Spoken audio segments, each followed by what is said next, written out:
right, so Sergeant Richardson, thank you for joining me on my first installation of Get to Know a Guardsman. First, can you just tell me a little bit, 30 seconds or less, maybe a minute, about your Army career, how you got here? Okay, first sworn, decided I was coming to the Guard. My brother and my best friend both enlisted, and I was, left in my small town with no one to hang out with. So I decided I'll follow in their footsteps, get in the Guard. Wound up becoming an MP on the shore. Did that for a while, went to Afghanistan with them.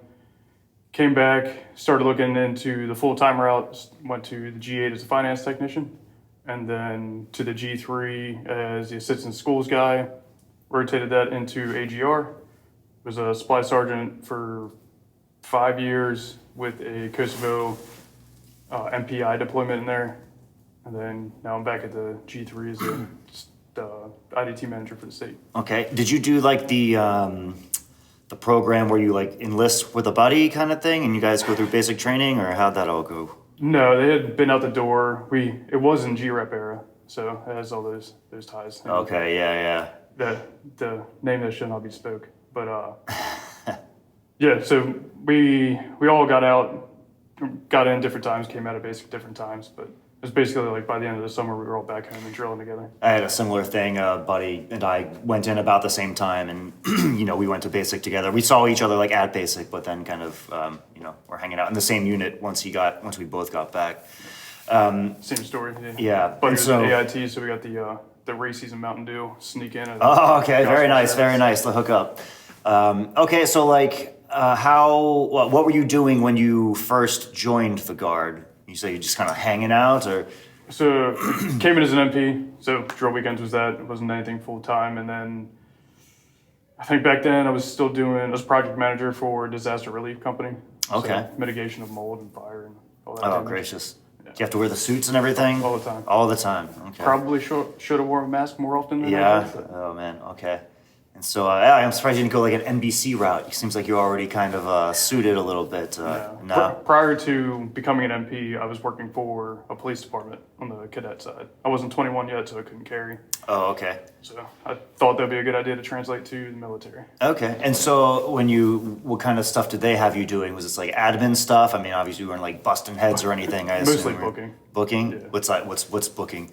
Arrest is made, they bring them to the police department. I take all the information, put them in a cell, manage that, take them to their temporary hearing. Okay. So like in the old shows when they'd like be like, book them Dano, they'd take them to you. You're Dano. Okay. All right. They would take you. All right. Very cool. I always wonder what that meant. I'm glad to get some clarification on that. I'm sure the people will be very, very happy to know that. Okay, and so then you join the Guard. How long till you go active? Was it AGR or did you go ADOS? It was technician, so not really active, but technician was 2017. So I was in for 8 years prior to becoming a full-time aspect. And then was technician for about 7 months and then picked up ADOS for an entire year and then into the AGR program. And your buddies, did they do a similar thing or did they stay M-Day? So brother stayed M-Day, and then my buddy is also AGR at the Alpha Company 175. Okay. Do you have a favorite assignment? My current one. Current assignment? You want to talk about why? Mostly for just the guys in the group. Like we all get along. There's no office drama. There's no chaos. Work gets done. You don't have to wait for that one guy to finally do a thing so you can continue on. Like everyone's on top of it. If there's a shortfall somewhere, we have the ability to kind of like cover down and help whoever through whatever process.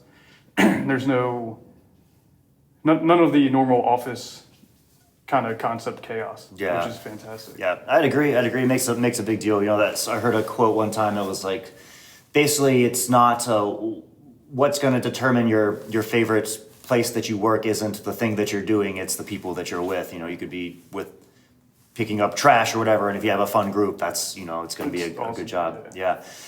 Tell us about what do you do personally outside of the Guard? What kind of stuff do you like? You like video games and stuff? I think If the hour a day I get and sit down free time is video games, and then I build race cars. So anything car related.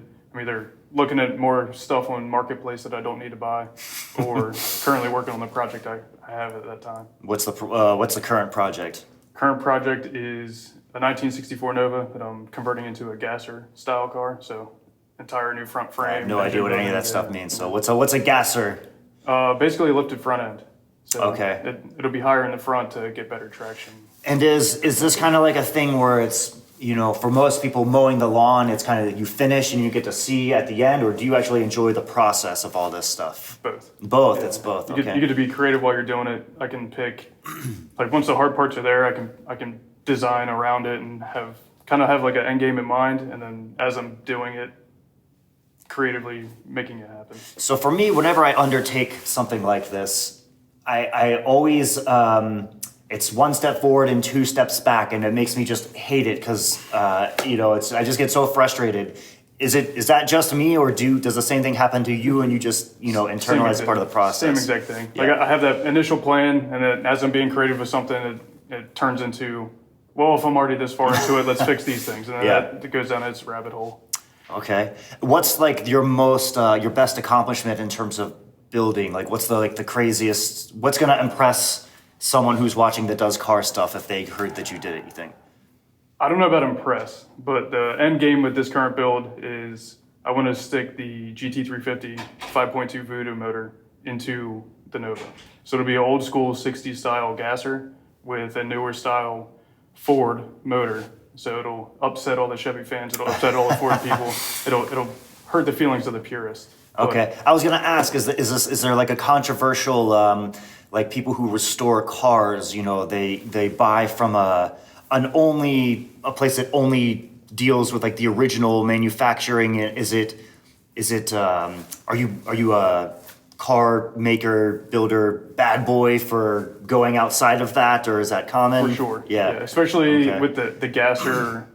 Gasser is a racing class, essentially. It's kind of locked into that late 60s era. Everything should be part correct, car correct, like everything was available late 60s. So to put a fuel injected new generation car motor in there, it's already upsetting them. And then, it's kind of, that's like such a niche car thing. Mm-hmm. The guys obsessed with it are very obsessed with it for a reason. So for me to do it in a different way, okay. they're going to be upset. Yeah. But you go into a car show where people appreciate just like a wider scope of things. Yeah. They're going to understand how much work went into it and what kind of craziness Frankenstein chaos happened. All right. Let's say you have 1 hour at home. I give you 1 hour. No wife, no kids. You're gonna put on a video game. What video game are you putting on? Call of Duty. Call of Duty. Okay, Call of Duty. Is there like builds for that? It's been a while since I played. Or is like what's your submachine gun? What's your role? In the current one, if I'm playing with the buddies, I'm like a support role, kind of get some kills, but do the objective. Okay. If it's just me, I'm just running around shooting things. Okay. Yeah, Tell us a little bit about what you do in the guard. Your position specifically, and kind of day to day, and kind of big theory, philosophy type stuff.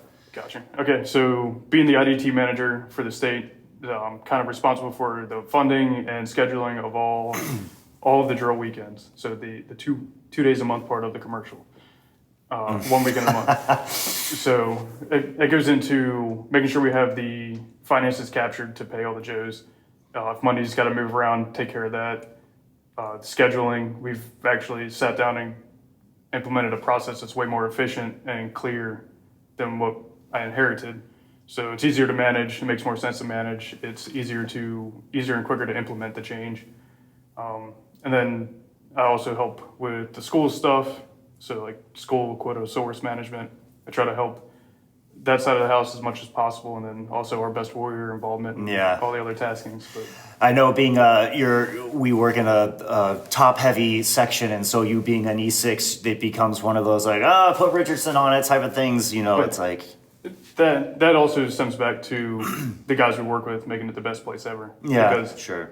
Even though I am an E6 and I'm like the furthest thing from the top of the totem pole in the office, I don't ever get treated like that. Mm-hmm. I will occasionally get a detail that's like, hey, it sucks to suck. But most of the time it's, hey, Brett, go do this thing. Okay. What would be your, do you have, what do you consider like a tool for success? Like a kind of like a quote, like what's your advice if you were to advise E4 Brett Richardson when he's about to ship off with his buddies? What would you tell him how to be successful in the guard? Like before shipping out to basic. Yeah, just in general, guy, like life advice or even could be anything. Life advice, the quote I always stem back to is from Henry Ford, car guy. Whether you think you can or you can't, you're right. Love it. It's solid. All right. It works in most places. Very cool. Okay, so I got to pick a clip from this from YouTube to make the thumbnail. So let's act like I just made like a hilarious joke. Okay, perfect. We'll use that. And Sergeant Richardson, thank you for your time. All right.